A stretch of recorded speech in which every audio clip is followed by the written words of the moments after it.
It's me, MC of Healthy by George. I come each week to share ideas about helping us as we grow older so that we're as healthy as we possibly can and we stay functionally, mentally, and physically well into our 80s and 90s. And today I want to talk about a difficult topic, and that's about the death of a loved one or if you are a caregiver during the holiday. So please think about subscribing. I'd love to see you here each week where we can share and tell our stories about what we're doing to help ourselves stay as healthy and functional well into our older age. And today, as I said, subscribe, share. I would just love to see you here, especially now that we're all celebrating the holidays and things are getting busier. Maybe we just need a moment to breathe and listen to some calming, soothing words, I hope, from this episode. So the reason I'm bringing this up is that this week I celebrate the 10th anniversary of my husband who passed from a massive heart attack. He was 70 years old. I had been his caregiver for 15 years, and he was suffering from multiple sclerosis. And truthfully, I had no idea that he was really at risk for a massive heart attack. I don't think he did either, and nor did his primary care provider. That's why heart attacks and this issue around caring for our cardiac components, our heart, our veins, our blood vessels, our blood pressure, all of these things really matter. And truthfully, it is a silent killer. And I had no idea, and no one in his medical care had any suspicion of him having a major blockage in his arteries in his heart. So it's always difficult when the holidays come because, again, he passed the first week of December in 2015. And so it's always a time that I really reflect. It gets easier, but I guess because this is the 10th anniversary, it does feel a little more palpable. I feel a little more presence of the passing of him 10 years ago. What do you do when you have things that are going on that are emotional, like the death of a loved one many years ago? Or if you're a caregiver and you're struggling with the issues, because for many years I celebrated the holidays with a person who was not really capable of celebrating. He had a little bit of agoraphobia, difficult to go outside and travel. And it got worse as he got older. But we managed. I would go and sing or go to a celebration and stay for a little while, but come. And it was always difficult to make those adjustments because you were coming back to just care for someone and make sure that they had what they needed either before you left or when you came back. So, the most important thing, if you have lost a loved one or you are a caregiver, is to allow how you feel. Give space for your feelings, your sadness, your frustration, your anger, even some guilt or confusion. All kinds of feelings come up when someone passes. For me, it was extraordinarily shocking because it was so sudden and unexpected.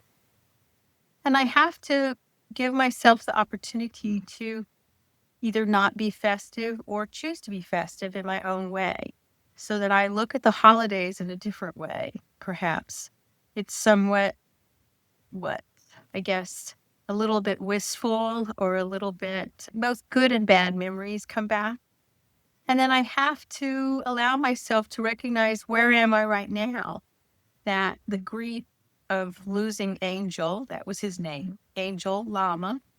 He was a Cuban refugee who had come from Castro's prisons, who basically escaped and came to this country as a refugee. And truthfully, his story is quite remarkable.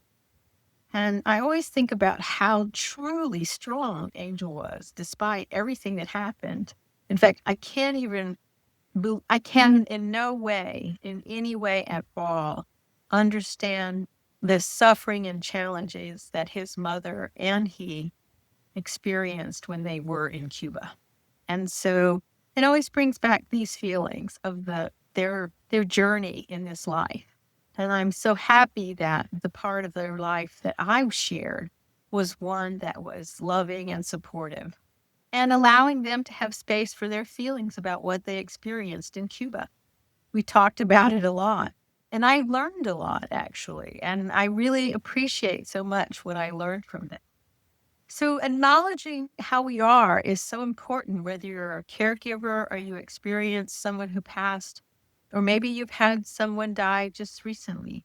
All of these things are just really so important, is that we allow ourselves to give ourselves space to feel these feelings. And then, of course, it's so important to be realistic about what it is that we want to engage in during the holidays.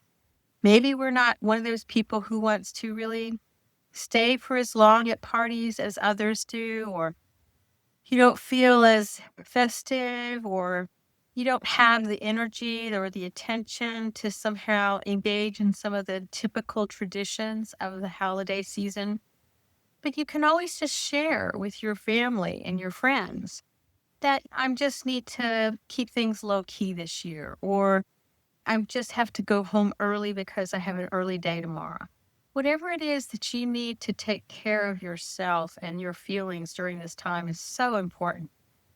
Space is key because giving yourself space to recognize the person that you're caring for, if they're seriously ill, to allow yourself to have space to share about your struggles of what you're dealing with, or if you have a memory of what happened with the person who passed, do something.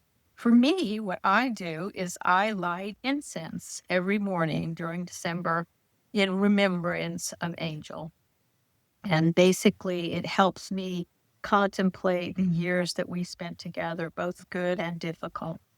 And I also think about a story of them, and there's quite a few that are quite funny. And I think that's what's so wonderful.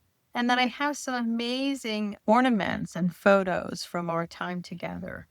And I think it's always important, especially if you're a caregiver, to make space for what you feel fearful about and also what you feel grateful, because your life as a caregiver is not normal. It just isn't. You're doing so many things to care for that person that are just above and beyond, because you're having to think about ahead of time what their needs might be.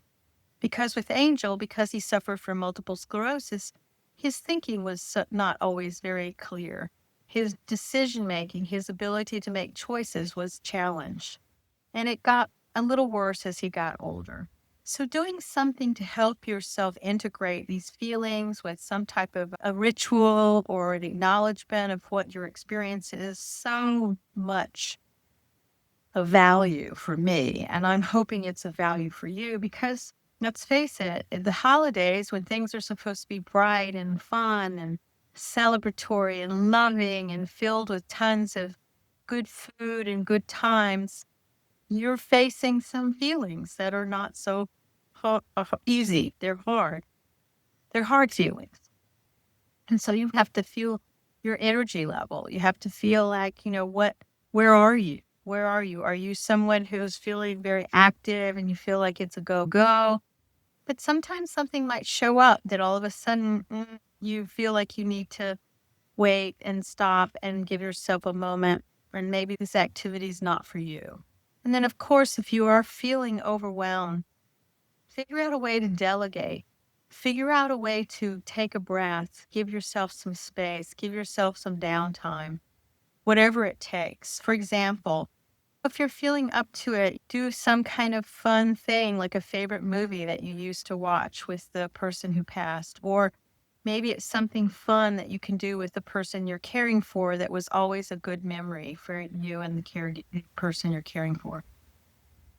If it's something a little difficult, maybe you go to gatherings that are small and not so overwhelming with loud sounds and music and dancing and major over the top. And perhaps you skip big events or those big holiday parties that have a lot going on and many people. And always find that one person that you can lean on, at least someone who understands what you're going through. and that you're not alone. There are support groups, there are grief support groups, there are caregiver support groups.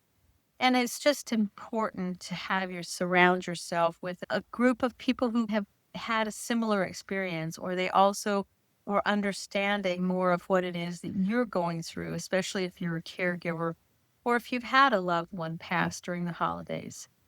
Accept help. And also don't feel don't feel shy about asking for help or asking for, can you listen to me for 8 minutes? I love what Simon Sinek always says about his friend, that they both have a code word. Do you have 8 minutes so that they can really share deeply when they need to be heard about something? So perhaps this is something that you set up for yourself. Give yourself, especially while you are having these struggles with your heart, give time for your body.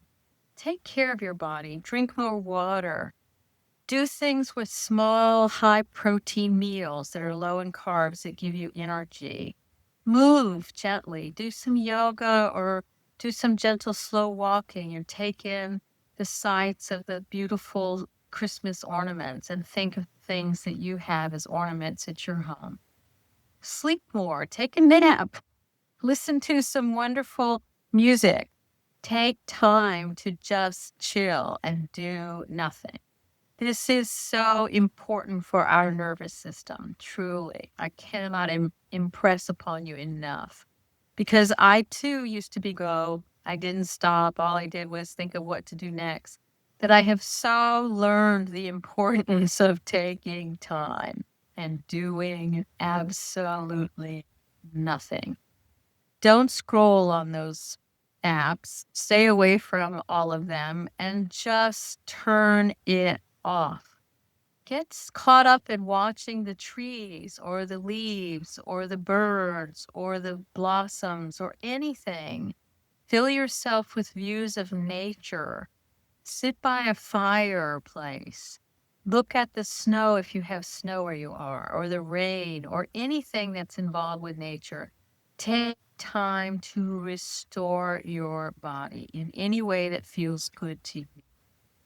And maybe turn down the noise. Keep things quiet. Try being silent for a few minutes in the morning. Or spend time if you have a pet. I know I've made this a point in my life to spend time with my dog more because I remember how much my dog meant to Angel while he was alive. So during this time, if you have lost a loved one like myself, or you were or are a caregiver, let go of your expectations of what the holidays will be. Ask for friends and family to give you some breaks, maybe a caregiver every kind of day, or some times where you can go and have a little respite. And really make sure that you are caring for yourself as well. It's so important. That was one thing that I really lost track of while I was taking care of Angel, is to care for myself as well. But don't forget that sometimes these feelings can become always very big inside. And we have to recognize and maybe journal or reassure ourselves that this is something that gets easier as time goes by. You can think of things that are good memories or good times, but whatever you do, reach out for help. There are so many places that you can get help from a therapist, a counselor, a support line. And I'll leave some links in the show notes below of things that you can consider if you want counseling. But be well, my friend. Be gentle with yourself. I know that has helped me with the passing of my husband 10 years ago, is being gentle. I feel very blessed. I have a partner now in my life who is so lovely, and he reminds me in some ways of an angel. So take care of yourself above all, no matter what your circumstances are. And truly, if you have lost someone, I grieve with you. And if you're a caregiver, I totally understand. It can be so overwhelming. But above all, give yourself space and time to recognize where you are. I know that is a problem I have suffered with. And boy, the minute I started taking more time to do nothing, I have found that this is one of my favorite pastimes, the do nothing time. Of course, I kind of fuss at myself if I do nothing for too long, like 2 days in a row. Give me a break. So be well, my friends. Do think about subscribing. I would love to see you here. And if you have lost a loved one, please tell me something about it. Or if you're a caregiver, share with me what the things that are easy or hard of your caregiving experience. And I hope to see you each week. So please subscribe, push the share button, the like finger, and I'll see you next week. Bye-bye. Happy holidays or happy December. Bye-bye.